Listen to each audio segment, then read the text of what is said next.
What's up, people? It is Dave, it's Duncan, back from Metal Epidemic for another album review. And for this review, Duncan and I have been checking out the new album from Japanese Blackened hardcore trio Seek. The band's new album, Kokyou De Shinu Otoko. Thank you, Google Translate. I will take that as pretty damn good. The album will be released on June 23rd via Silent Pendulum Records.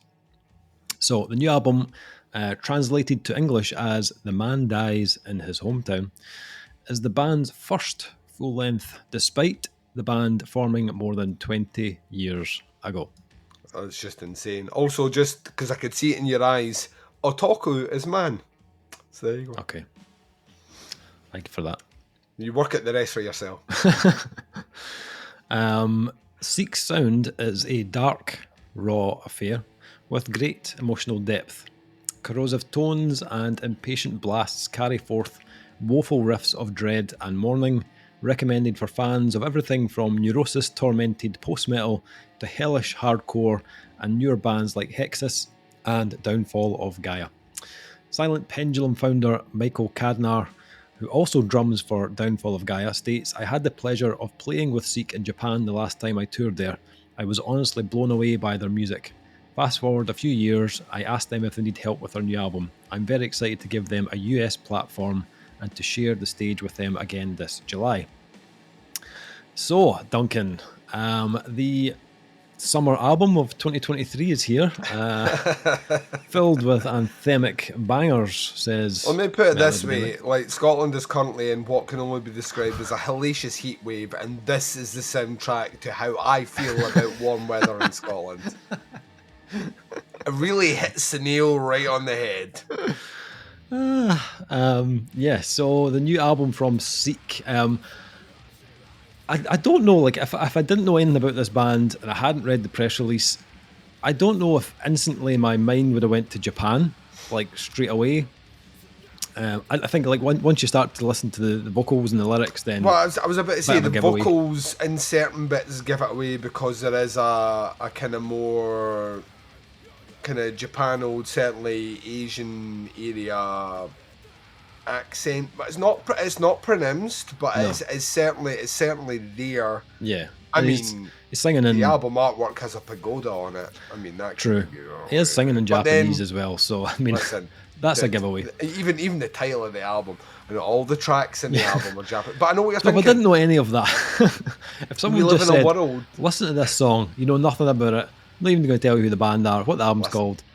Musically, I wouldn't have thought Japan. I wasn't. We live in a world where Machine Head can release an album where they bastardize a Nordic style of writing by just shoving fucking umlauts and fucking lines on everything, and then it's cool and edgy. So I know what you're saying, Dave. Never judge a book by its cover. You know what I'm saying to you? Yeah, I agree.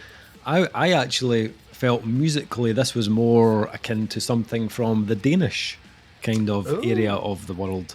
You thinking Psych Project by any chance? Yes, a little bit. There's, it's got that kind of very kind of dank, filthy, like 1,000-ton weight to it. I picked up there was a little bit LLNN in there. But then there's something a little bit American about it as well, because it did. Say the band that I've been saying all year because they've been influencing everyone now. Willhaven.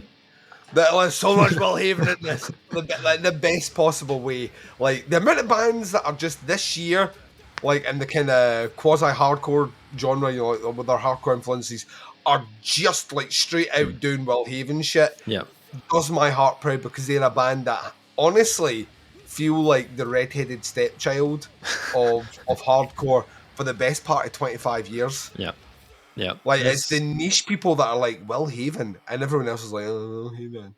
I mean, they play weird instrument. Like, where's the "For My Friends," "For My Life"? Where's that in their music? It's not in there. No. Willhaven don't want you to feel well at the end of a song. They want you to feel ill. Yes. They want you to remove the W from the title, so it's Illhaven. Yeah, this definitely gave me those types of vibes. It's got that very metallic post metal in there, definitely. And you've got that kind of layer of sludge, but it's got that like real ominous kind of tone to the music as well, which gives it that kind of like Will Haven, a little bit of Neurosis as well. And it's fucking awesome. Like it's a miserable 50 minutes, but in the best possible way.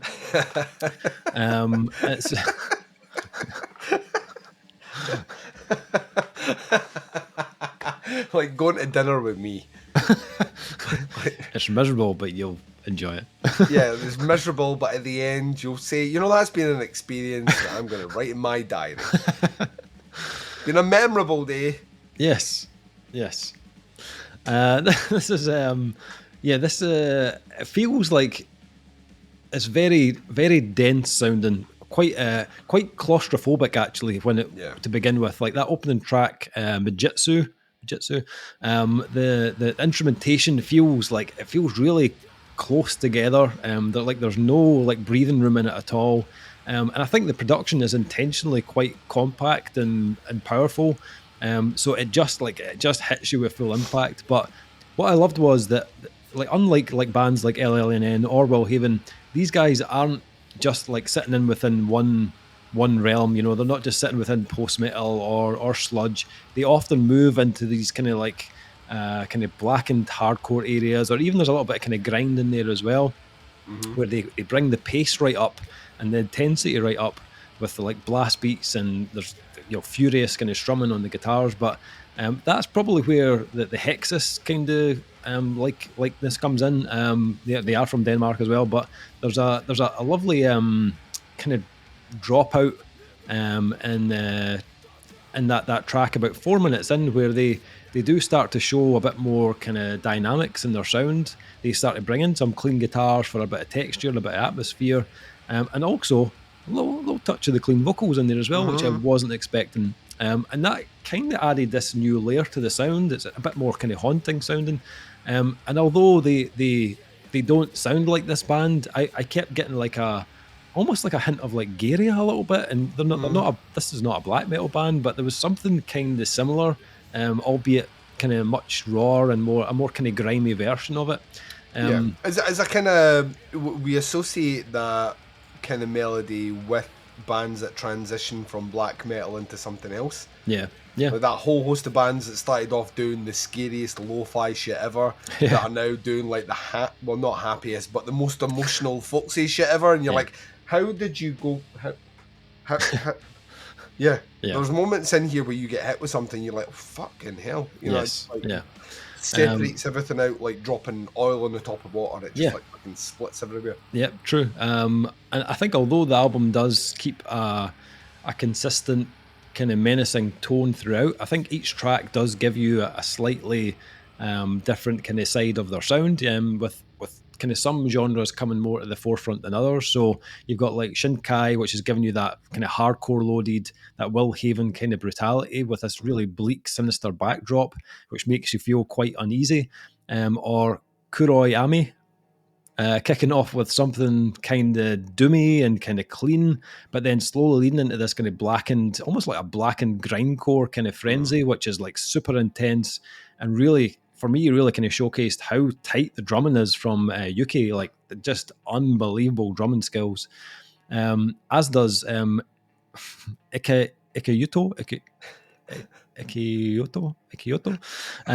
which is one of the shorter tracks that I was doing so well. One of the shorter tracks review we've ever done at 3 minutes. Press that again. And again, it goes more visceral. There's more kind of attack to that track, as opposed to some of the longer tracks. Tonari de Onaji Haiwo, which is like 9 minutes, and it's kind of like sticking within that bludgeoning kind of sludge pace with this really hostile, venomous vocals. Can you answer every phone call from now on with Haiwo? Go on, please. Make me happy. Please. Do it for your buddy. I cannot and I will not, Duncan. Vocally, like, this is scathing, like just really, really kind of venomous sounding vocals. But I did love the fact that they did drop in that little sprinkle of cleans in there as well. It's fairly minimal, but they're done in a very tasteful way, and it feels justified as well. They're there to add that extra layer and create a bit of a shift in tone in the music. And really, wherever they go with it, they just smear that kind of layer of misery and desolation. And I think that for me, that did take this album from a kind of like well performed, ultra heavy album to something with a bit more to offer. It gives off a more of a feeling than just being like, oh, this is really heavy. It has a bit more kind of depth to your standard like Blackened hardcore or post metal album. I think the production also has a lot to do with it. I think the production completely fits this style. I think they've nailed the kind of level of heaviness against that weight of kind of ominous atmosphere. Perfectly balanced. And the tone in the guitars is just disgusting. Like you can just hear the misery just oozing from the guitars. Not really much negatively to say about this, to be honest. I think the only thing I would say is at 50 minutes, it did feel like quite a hefty listen, and because it's so grim, like I did still start to feel a little bit of fatigue by the last kind of 2-3 songs. So it wasn't one that I was like, well, I'm going to just repeat that again. It was like, okay, I just need like a little palate cleanser in between my next listen to that album. But I feel like it's probably a kind of mood album. Like I think when the mood strikes for this, I think it's a great album. And it's a debut by a trio, which is just like, what? I mean, there's 3 guys doing this? Yeah. That's kind of crazy. But yeah, I did enjoy it. Very, very like ominous sounding and dark and bleak. But if you're in the mood for that type of thing, then these guys do it really well. What about yourself? What do you think about Seek's debut album? Yeah, this is fucking great. I'm a mark for Japanese music. Wow, Let me yeah, put that. Yeah. Put those cards down. That being said, Seek don't sound Japanese. There was a lot of the bands you've mentioned. There were things that were flying in the back of my head. The thing that I found, like, because I peek behind the curtain when we finish, we do a series of recordings. You can tell by the outfits we're wearing. And then we will kind of briefly discuss what we're going to do the following week, and then we spend the week listening to those albums, building up into it. And when you sent this over, you're like, there's a little bit of Japanese hardcore for you. And I was like, cool. And you're like, oh, there's some Italian post-metal. And then I hit play on this one expecting the Japanese hardcore, and I didn't hit it at the beginning, but while we were chatting, I pressed it on whatever track it was, and this big post-metal riff came in and these post-metal vocals, and I was like, why has the Italian band got Japanese architecture on the cover? And why are they using... Has Dave got confused? Because that was the big thing that stood out to me. There's a heavy swath of the heaviness in this album comes from the post-metal genre. But it's never the primary focus of what they're doing. It's just when things sync up, you can think of about 5 or 6 post-metal bands that it reminds you of without sounding like. The Blackened elements in this are the tits. Like moments where it just goes that kind of that LLNN, just fucking savage, uncomfortable, like absolutely will not stop. Just it's like, imagine how you would feel if you were sitting at your friend's house and your friend and his girlfriend had like broke up in front of you. How uncomfortable that was. Right now, imagine like that times by 1,000,000, and that's kind of how you sound. Well, it's how this album sounds like. It's just a very uncomfortable, very unpleasant experience. It's peppered with moments of light, though, and I think the balance of those moments, you mentioned Kuro Anami earlier on, when that kicks in, specifically at the beginning, we get these almost kind of Japanese folk style melodies swung under the back of a kind of almost like Will Haven meets Deftones-y sort of guitar strummy thing that, you know, just sits underneath it, and it breaks out before absolutely punching you in the dick with savagery that won't stop. Those moments, which are few and far between on the album, I think give it a greater deal of depth that it would be easy to overlook. Yeah. We've already mentioned LLNN. The remarkable thing about the album is there isn't really any respite on that previous album. Yeah. It just seems to continually increase the savagery and the noise as it goes along. This album isn't like that. It peppers a bit more of kind of shade in there, of different. It's interesting because the artwork is a kind of black and white photo. Yeah. But it's been put like through a chrome filter or something, so the blacks are super black, and there's even the greys are like darker grey, and it feels very oppressive. The album like immaculately matches that as well. There's just something very isolating about the listen. Yeah. It's not an album you could shove on in the background in the car with friends and chat about anything. Yeah. It's like a solitary experience. There's a great Japanese horror movie called Cairo, aka Pulse. And Pulse is about the kind of the fear that technology is replacing intimacy and communication and like physical contact in the Japanese populace. It was made like 20 odd years ago now, and that was a real fear they kind of had then, and that's kind of continued on. And you now get to this phase that this album feels like it's almost the soundtrack to isolation, like this kind of pessimistic solitary existence of kind of quasi misery and experience. And I think on all those levels it works really, really well. Very much like yourself, my only gripe on this one is the length. I think it's not even that it's just a mood piece. It is you have to be having the worst day in the world or split up with your wife to want to shove this album on and it's full in the background and really give it every single second of your attention. That being said, I think this would be mesmeric live.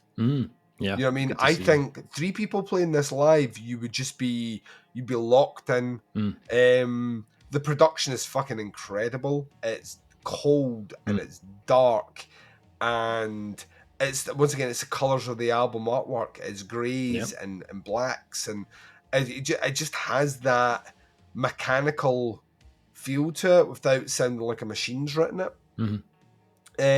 Vocally, this vocalist is fucking incredible. He has that post-metal tone without sounding, and I'm not preempting this in a conversation we're going to have later on, like that post-metal tone. Yeah. Remember how there's like that stock death metal tone, and there's a stock black metal tone, there's a stock new metal tone, and there's a stock post-metal tone, and this guy manages to sound more savage than that.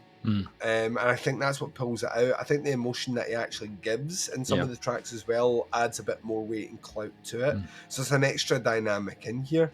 It's a very claustrophobic and at times very intoxicating listen from a band that I'm glad are now getting a bit of recognition. And if that took like a touring American band to, say these are a great support act and let's get them a bit more exposure. I've said it before, I think Japan is just full of fucking incredible bands. It's just we never get to hear them because they're a country awash with incredible and at times super quirky music. It's part of their curriculum over there. Everyone learns an instrument. That's just part of the same way that we learn recorder. Everyone actually gets to choose an instrument over there, and as a result, you get some of the best metal music in the world. And I just know there's hundreds of bands out there that we will never hear that are doing the coolest shit ever. I'm just glad this one's on my radar. Seek it's not an experience I would happily recommend to many people, but I think if you go into it and give it your time, you will be rewarded tenfold. Yeah, I'd agree. Okay, so scores for the new album from Seek. I think when you think about the fact that it is just a debut, this is their first album, and this is the quality that they've came out with on a first release.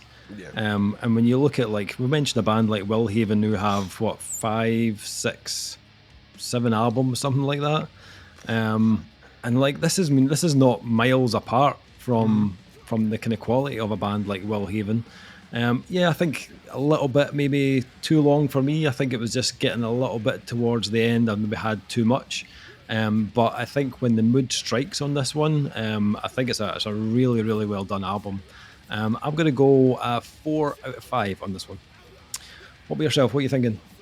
I'm coming in exactly the same as yourself. I think this delivers so much promise that I think the band are just going to grow into. These are ones I love. This is why I love doing this shit. I genuinely do, because we get a ton of stuff that comes across our radar, and we kind of get in the ground floor of a lot of bands that have the prospect of a 5-star album, and Seek have the prospect of a 5-star album. Yeah, definitely. I don't think it's that far away. No, I totally agree. So that is the new album from Seek, Kokyou De Shinu Otoko, which comes out on June 23rd. I literally don't know what you said there. That's not how you introduced it.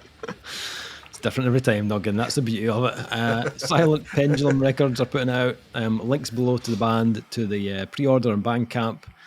Check it out. Let us know what you think. That is the review. Thank you for checking it out. We'll be back with another review very soon, but until then, take care. Speak to you soon. Bye, everyone.